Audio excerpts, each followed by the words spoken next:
มีทรัพย์สมบัติแล้วไปหาเสพสุราเมลัยหาเล่น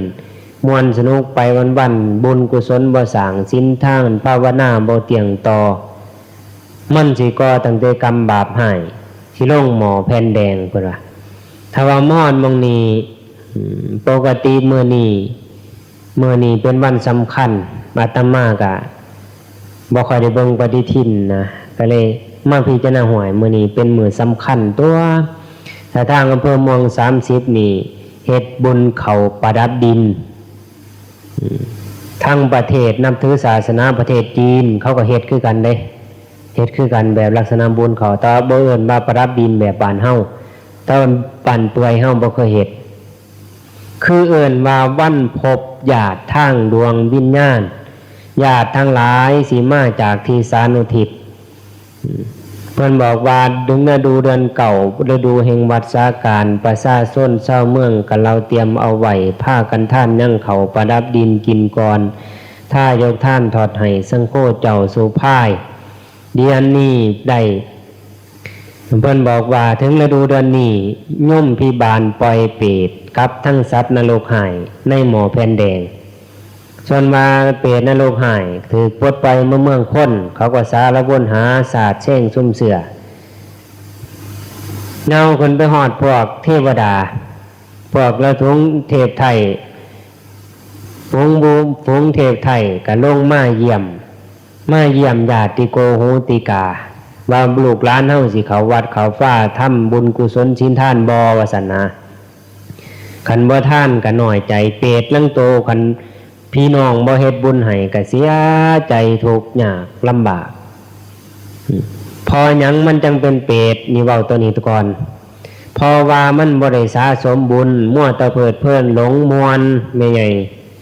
บ่ตายดอกเฮาว่าซั่นบ่ตายง่ายดอกตายก็สร้างที่ผู้ตายบ่คิดพ่อมีความตายบ่คิดว่าความตายสิมาหาตายไปแล้วกูสิเป็นจังไดบ่คิดจักเทื่อนะมั่วตั้งแต่ม่วนหาเพลิดเพลินไปตามสนุกสบายเพราะนั้นว่าหลงมั่วเมาเอิ้นว่าประมาทพระพุทธเจ้าเพิ่นเอิ้นคำนี้เสยหมู่สิไปวัดไปว่าไปไสก็บ่เกี่ยวเสยบ่สนใจนะในครั้งพุทธกาลครั้งหนึ่ง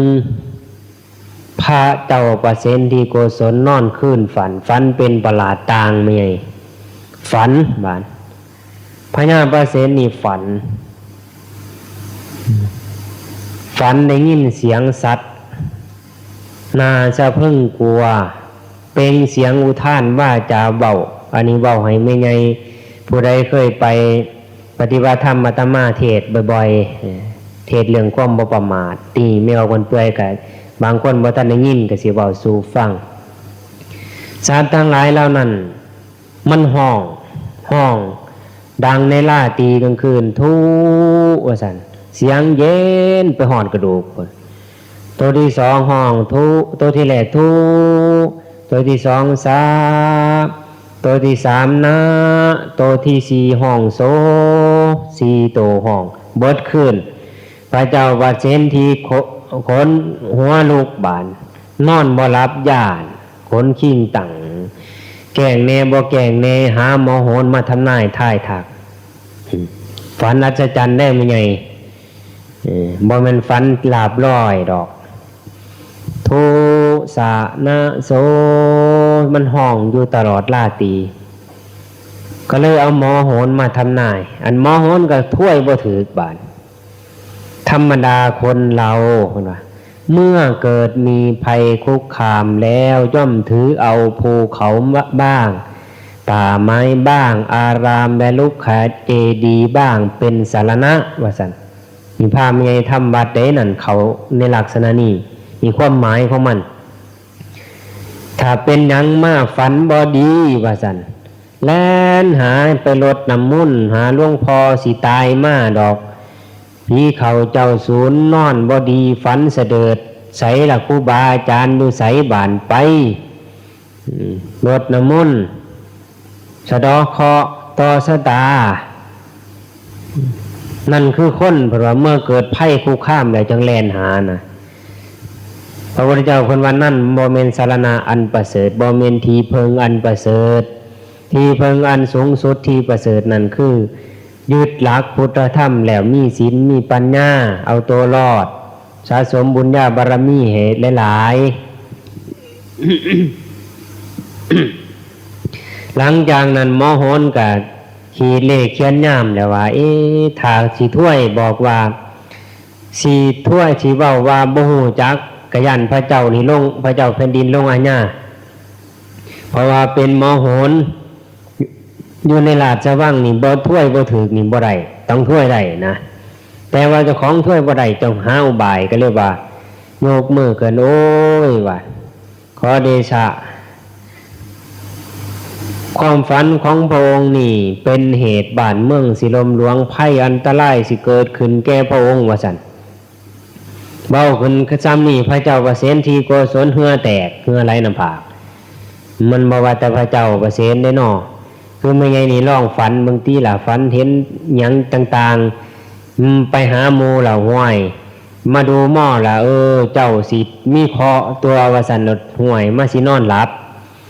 บานนี้อาจารย์อยู่ไสเท่านั้นแล้วบานนี้ได้ขันน้ำมนต์ทีลีอยู่ไสบานนี้ไปบวงสรวงเทพไทยเทว่าเพิ่นบอกเฮ็ดจังได๋เฮ็ดน้ำมัดสักอนิจจาซักบานสังฆทานเฮ็ดสะเดาะเคราะห์เด้อว่าเฮ็ดย่านพระเจ้าไปเสียที่กุศลก็ย่านคือกันแล้วบานนั่นพระเจ้าเพิ่นว่าจิตใจมันยังบ่มั่นคงยังเชื่อในสิ่งที่เพิ่นเอิ้นว่าในสิ่งที่บ่เป็นความจริงหลังจากนั้นก็เลยว่าเฮ็ดจังได๋เฮ็ดจังได๋จังสิเอาชีวิตของข้าพเจ้ารอดได้มอนก็เลยว่าขอเดชะว่าซั่นมีทางคือพระองค์จะต้องบวงสรวงเทพไทยที่ว่าลูกค้าภูมิมาทั้งหลายบวงสรวงเพื่อสิให้ชีวิตนี้พ้นไปว่าซั่นเฮ็ดจังได๋พระองค์จะต้องบวงสรวงบูชายัญโดยสัตว์อย่างละ100ถาดยิ่ง100ถาดทราย100เด็กน้อยก็100อันยาวตั้งแต่คนได้บานสัตว์2เท่าสัตว์4เท่าหมูก็100แพะสุกรสร้างก็100ม้าก็100นับแต่สัตว์ใหญ่ลงมาฮอดสัตว์น้อยอย่างละ100นี่บวงสรวงกันสั่นพระองค์สิมีชีวิตบ่ยืนว่าซั่นเฮ็ดจังได๋ล่ะแม่ใหญ่บานบ่เฮ็ดนำก็ย่านตายบานจักสิไปหาไผบานนอนสั่งด้วยอำนาจพระราชาให้คนทั้งหลายไปจับเอาเด็กน้อยมา100คนทาสยิ่งทาสชายจับผัวจับเมียเขาซึ่งเป็นทาสของเพิ่นนั่นมาผูกไว้เตรียมสิตัดข้อยุ่นเขาใส่กองไฟบูชายัญสร้างหมางง้อควายแพโคกระบือห้องเบห้องกีดกาดแซวจับมาเตรียมสิบูชายัญบ้านในคณะนั้นนางมัลลิการาชเทวีเมียของเพิ่นนี่เป็นคนฉลาดนางมัลลิกานี่เป็นคนฉลาดเสียบแหลมพระเจ้าประสิทธิโกศลเพิ่นว่าเป็นคนโง่เขาเบาปัญญาเสือคนง่ายหูเบานะแต่ว่านางมัลลิกาเมียนี่เพิ่นเป็นคนฉลาดบานก็เลยว่าห่วยได้ยินเสียงก็คือคนไห้แซวเลยออกไปซองเบิ่งห่วยพระราชาเฮ็ดหยังน้อบานก็เลยเขาไปถามผัวเพิ่นพระเจ้าประสิทธิโกศลก็เล่าฟังว่าโอ้ดูก่อนว่าราชเทวีเธอไม่รู้หรืออสรพิษกำลังเลื่อยเข้ามาสู่ใกล้มาสู่เฮาสิตายเจ้ายังเสยอยู่บ่ว่าซั่นให้เมียตื่มอีกเมียถามนะเมียก็เลยถามความเป็นไปก็เลยว่าฝันบ่ดีปุโรหิตว่าให้บวงสรวงนางมัลลิกาก็เลยว่าทูลว่าพระองค์ไปเสือหยังปุโรหิตเขาก็ว่าไปตามชีวิตของพระองค์ชีวิตเดียวพระองค์เกิดขึ้นมาพระองค์ก็หักชีวิตของพระองค์ว่าซั่นเมื่อหักชีวิตของพระองค์แล้วสัตว์ทั้งหลายเขาก็หักชีวิตเขาถ้าหากว่าชีวิตขององค์สิพระองค์นี่สิตาย แลกด้วยชีวิตของสัตว์อย่างละร้อยนี่พระองค์การกระทำลงไปยิ่งบาปนักหนานี่แล้วแห่งทางแห่งสิตายไว้ว่าสันไว้ไงแห่งสิเป็นบาปตกนรกฉะนั้นพระองค์จึงมองขามวัดเชตวันพระสัมมาสัมพุทธเจ้าพระองค์ประทับอยู่วัดเชตวันฉะนั้นขึ้นบ่ไปเข้าเฝ้าก็เลยว่าอ้าวคิดออกเมนความเธอว่าสันเฮาลืมพระพุทธเจ้าไปขันสันไปหาพระพุทธเจ้าพระองค์สิว่าว่าจังไดเมียพาไปหาพระพุทธเจ้าก็เลยไปกราบทูลพระเจ้าข้าแต่พระผู้มีพระภาคเจริญข้าพระพุทธเจ้าก็ม่อมฉันนี่ฝันบ่ดีว่าสันก็เลยเพิ่นก็เลยถามมหาพิษฝันเช่นไรก็เลยฟังว่าในราตรีตลอดราตรีได้ยินเสียงหนาสะพรึงกลัวคุณนานเป็นตะย่านขนลุกพ้องสยองเก่าน้อมกำลังสิเสือบย่ามใดเป็นโหลดยินเสียงสัตว์เสียงเบาซีค่ำดังแว่วขึ้นมาบ่ฮู้ว่ามาจากทั้งไต่ทั้งบนทั้งเทิงทั้งข้างทั้งล่างบ่ฮู้จักว่าซั่นแต่ว่าดังเป็นตะย่านแห้งว่าซั่นพระเจ้าก็ว่าดูก่อนมหาพิษและสมภารเพราะเหตุแห่งกรรมอันบุคคลได้กระทำไปแล้วเพิ่นก็เลยเบาว่าดูก่อนมหาบพิตรเสียงที่พระมหาบพิตรได้ยินเสียงนี่บ่เป็นผิดเป็นไผ่แก่ประสาทถ้วยหลาดบ้านเมืองบ่เป็นผิดเป็นไผ่แก่พระองค์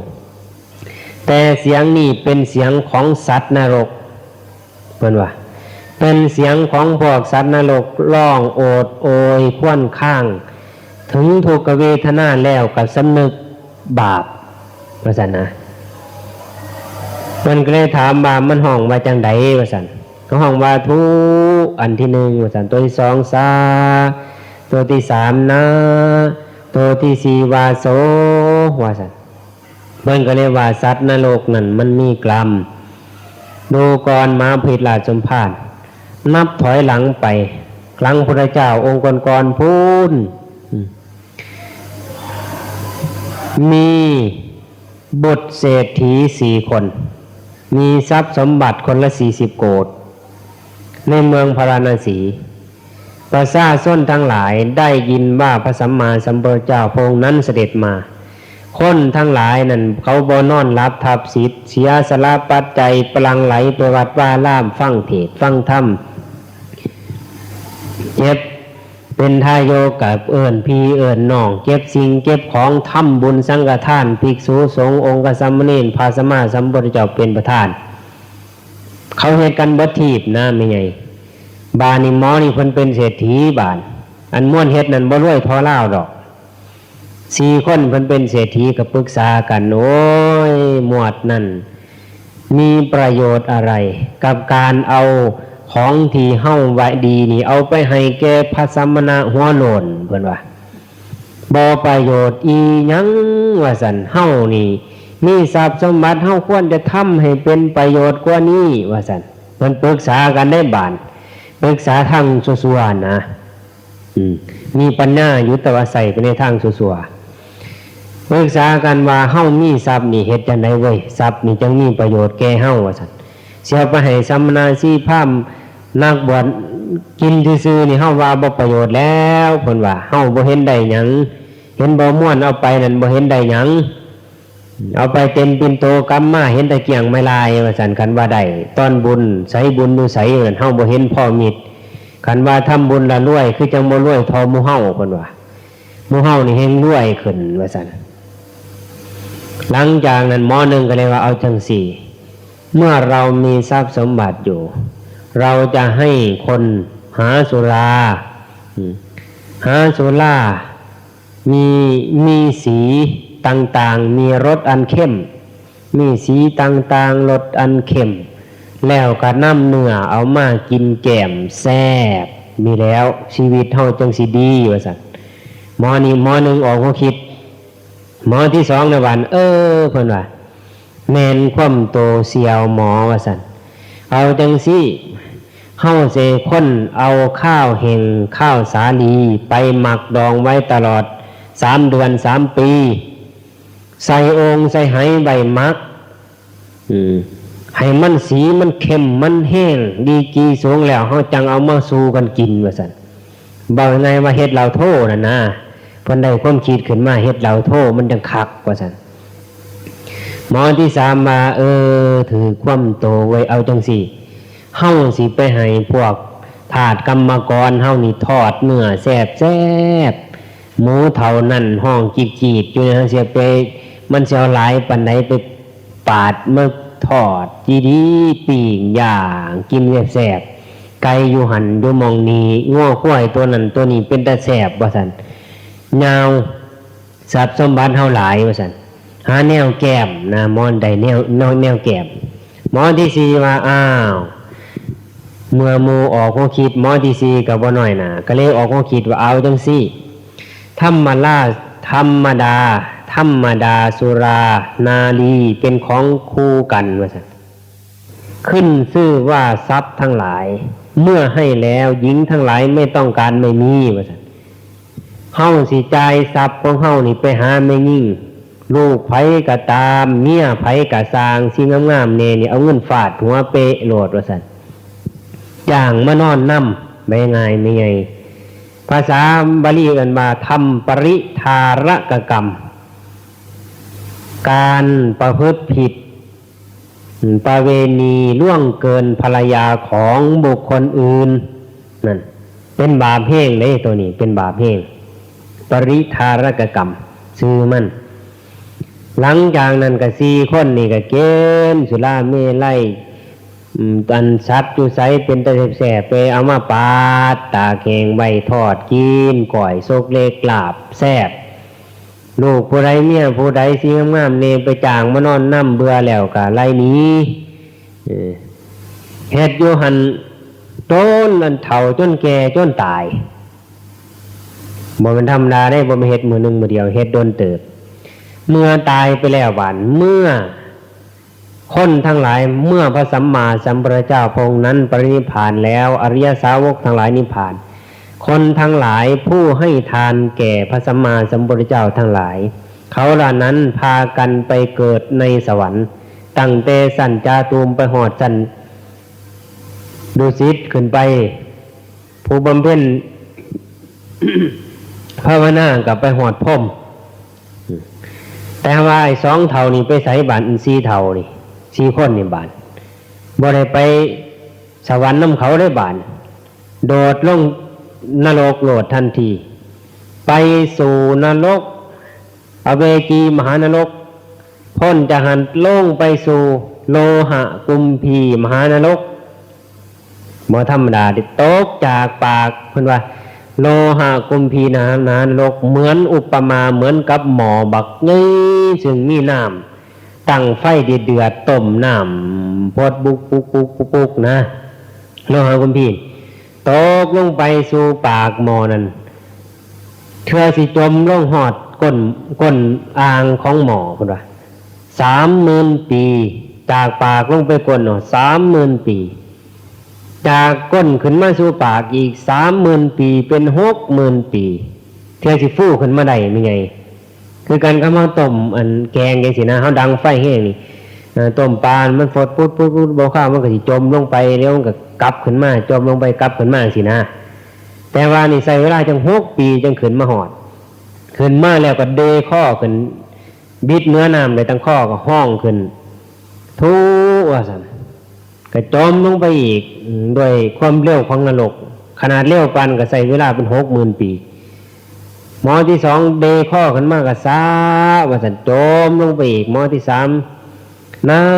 จมลงไปอีกหมอที่4โซจมลงไปอีกหลังจากนั้นพระพุทธเจ้าเลยว่าดูก่อนมหาพิราชสมภารเพราะเหตุแห่งการกระทำปริทารกกรรมและเป็นผู้ประมาทดูสัตว์ทั้งหลายย่อมไปสู่นรกเขาเว้าหยังกันบาดสัตว์นรก4ตัวนี่เพิ่นเว้ากันพระพุทธเจ้าก็เลยเว้าว่าตัวที่1มันเอิ้นว่าทุนี่มันสิว่ามันเว้ายาวแต่มันสิเว้าหลายๆคำมันถึงเว้าบ่ได้มันขยายความไปบ่ได้พระเจ้าเพิ่นก็ต่อความให้มันขยายแปลมาเป็นภาษาลาวเฮาแต่ว่าภาษาบาลีเฮาบ่เข้าใจอีกล่ะ ตัวที่ทุชีวิตามมาชีวิมหเยพุ่นน่ะนี่ว่าจ่อๆสั้นๆเพิ่นแปลมาเป็นภาษาบ้านเฮาว่าตัวที่แรกมันเว้าขึ้นมาพ้นหัวว่าเราทั้งหลายเมื่อมีทรัพย์สมบัติมีชีวิตอันอุดมสมบูรณ์เป็นมนุษย์แล้วพวกเราทั้งหลายไม่เคยให้ทานเพราะเหตุการณ์ไม่ทานกรรมทั้งหลายจึงทำให้เราทั้งหลายมาตกในนรกว่าซั่นหมอหนึ่งว่าจมนั่นนะไม่ไงจมที่บ้านโออาวภาษาบ้านเฮาว่าโออาวที่ละบาทหมอที่สองเดข้อขึ้นมาว่าสานั่นมันสิว่าเพิ่นว่าสัตถิงมัสสาสาสานิอติกันตานินี่ว่าสั้นๆมันว่ายาวกว่านี้อีกสัตถิงมัสสาสาสานิสัตถิงมัสสาสาสานิแปลว่า60,000 ปีว่าสันหมอที่สองเบาขึ้น60,000 ปีแล้วหนอที่เราทั้งหลายลงมาสู่เมืองนรกเมื่อใดที่สุดจะปรากฏแก่เราหมอนี่ท้อใจว่ายังไงว่าโอ้ยเฮามาตกนรก60,000 ปีแล้วย่ามได้เฮาสิพ้นไปจากนรกสิพ้นทุกข์พ้นยากน้อนี่ว่ายังไงภาษาบ้านเฮาหมอที่สามบ้านกาวันนะมันสิวันนะนัตถิอันโตกุโตพระพุทธเจ้าเพิ่นก็แปลออกมาภาษาบ้านเฮาเพิ่นบอกว่ามันสิเว้ายาวแล้วก็แปลมาว่าที่สุดจะมีแต่ที่ไหนที่สุดไม่มีสำหรับพวกเราทั้งหลายหมอนี่ท้อใจเลยไว้ไงแปลง่ายๆบ้านเฮาว่าโอ้ยหมู่เอ้ยว่าซั่นบ่มีเฮานั่นบ่พ้นไปจากนรกดอกว่าซั่นเฮาบ่เคยเฮ็ดบุญจักเทื่อสิพ้นไปจังได๋ว่าซั่นคำหาบุญบ่เห็นพ่อมิตรแม่ใหญ่คำไปไสถือตั้งแต่เหล้ากับปิ้งงัวกับปลาบหมูกับเมียเขามันก็ไหม่อยู่หั่นหมอที่สี่ทุสานะโสหมอที่สี่ว่าโสหางโนนะอิโตคันดาวาปันนิงมูลศีลาสัมปันโนกาหานิงกุสลังพหงเพิ่นว่าเป็นภาษาบาลีแปลออกมาว่าที่สุดจะไม่มีเราทั้งหลายเพิ่นว่าหมอนี่เตือนหมู่พร้อมได้มีปัญญาหลายแหน่จังหน่อยเมื่อเราทั้งหลายพ้นไปจากนรกนี้แล้วเมื่อได้อัตภาพเป็นมนุษย์เราจะเป็นผู้ไม่ประมาทจะเป็นผู้รู้ถ้อยคำของยาจกวานิมพกและสำนาสีพราหมณ์จะรู้ในการให้ทานหูเอาได้บานแปลมาเป็นภาษาอีสานบ้านเฮาว่ามึงเด้อคันกูพ้นไปจากนี่บานได้เกิดเป็นมนุษย์กูสิทานมันได้หลายว่าซั่นสิรักษาศีลภาวนากูสิบ่ไปเฮ็ดคือเก่ากินเหล้าเมาสุราเมลัยบ่ไปลักเล่นสู่หมู่เขาเมื่อเขาบ่ได้จาเข็นงัวเห็นหมูบ่น้ำลายเหี้ยใส่อยู่ว่าซั่นบ่ได้มาขาปิ้งกินว่าซั่นบ่จาปิ้งจาต้มจาออมมันอยู่ว่าซั่นพ้นไปแล้วกูสิเห็นคนถูกกายเหี้ยนกูสิเอาให้มันจนเซ่พุ่นว่าซั่นไว้ง่ายนะแปลนั่นคือโอ้อาวแต่ว่าการโอ้อาวน่ะมันก็บ่พ้นพระเจ้าเพิ่นยังว่ายังบ่ทันพ้นอีกยังบ่ทันพ้นไม่ไงยังตกอยู่เดี๋ยวนี้ก็ตกอยู่นะพระเจ้าว่ายังบ่พ้นเพราะเหตุแห่งกรรมในถ้ำสัวกรรมเป็นบ่ประมาทมีพระสงฆ์องค์ข้าเจ้าผู้ที่เป็นเนื้อหน้าบุญเป็นทีวานสะสมเสบียงไว้เกิดขึ้นแต่เป็นผู้ประมาทอยู่เสยเหตุหูไปหน้าตาไปไหลบ่เข้าใจบ่สนใจคิดว่าเป็นของไหลประโยชน์เมื่อตายไปแล้วส่วนมากคนปัจจุบันสิเป็นจังได๋บ่โอ้ยไปกับพ่อปานนั้นละผัดว่าไปยังตายไปแล้วมาตศาสตร์นี่มันดีตายไปแล้วเป็นยังกระสร้างเมมันว่าซั่นนะนั่นเพิ่นว่าง่ายนั่นก็เว้าก็สร้างเขานั่นเพิ่นว่าเว้าแบบคนพาลบ่ใหญ่ไม่ใหญ่เว้าแบบคนพาลเดี๋ยวมันก็สิเป็นคือว่านี่ที่เราโอ้ย สิโอเอาขึ้นหลังคันกูได้เกิดเป็นมนุษย์อีกบาดนี้มึงเถอะบาดว่ามันบ่ย่ามใดติละบาดย่ามสิได้มาเกิดพ้นจากหันยังสิกลายมาเกิดเป็นสัตว์เดรัจฉานออกจากสัตว์เดรัจฉานมากสิมาเกิดเป็นกระเทยอีกอยู่นี่เป็นผู้ชายก็สิเป็นกระเทยซะก่อนพอไปเล่นลูกเล่นเมียเขาน่ะกรรมมันบ่ได้น้อยได้เที่ยสิมาฮอดเป็นคนผู้ชายแท้ชายบ่ปนหินเหนี่ออกมาบวชในศาสนาใดในศาสนาพระพุทธเจ้านี่ผู้สิบวชได้นั่นมันกันยากเลยกระเทยเพิ่นก็บ่ให้บวชคนตอนก็บ่ให้บวชแม่นบวชแล้วก็บ่เป็นพระมีไงผู้ใดตอนบวชได้ก็บ่เป็นพระสักแต่ว่ากระเทยบวชได้ก็บ่เป็นพระบวชพระไม่ขึ้นเป็นสัตว์เดรัจฉานก็บวชบ่ได้เป็นอินทร์พรหมยมยักษ์ก็บวชบ่ได้เด้เป็นนาคก็บวชบ่ได้พญานาคก็บวชบ่ได้เด้บ่มีคำอนุญาตกันเว้ามานี่ก็คำว่านาคนี่เพิ่นก็บ่ว่าตำรับตำราตัวหนึงว่านาคนี่ก็เพราะเหตุถึงว่าเหตุที่ว่าบวชบ่ได้เหมือนว่าในครั้งบริการมีนาคมีศรัทธาอยากบวชเพิ่นว่านี่เว้าถึงผู้เฒ่าเว้าสู่ฟังมาขอบวชในศาสนาตาแปลงเป็นคนมาแล้วก็มาบวชเป็นภิกษุหนุ่มเมื่อบวชเป็นภิกษุหนุ่มแล้วก็นอนธรรมดาคนเฮาเวลานอนมันลืมกิริยาจักสิไปจังไดแล้วมันตามยำปากบังโกนเติบเว้าเพ้อเว้าปวงจมไปก็มีมันบ่ฮู้จักเด้ไอ้หมอนี่ภิกษุหนุ่มนี่ก็คือการนอนตื่นสวยบาดมื้อน่ะตื่นสวยมันผัดลีดค่ายเพิ่นว่าลีดค่ายเกิดกลับขึ้นเป็นงูใหญ่เป็นพญานาคเต็มกุฏิบัดแกงออกมาว่าท่านหัวเมียหมู่ก็เลยว่าต้องห่วยเพิ่นนี่คือบ่ลูกน้อไปซองไปเปิดเบิ่งเห็นงูเต็มกุฏิบานตกใจแลนหมู่นำกันถ้าแม่นภิกษุรูปนั้นนะคือหน้าค่าย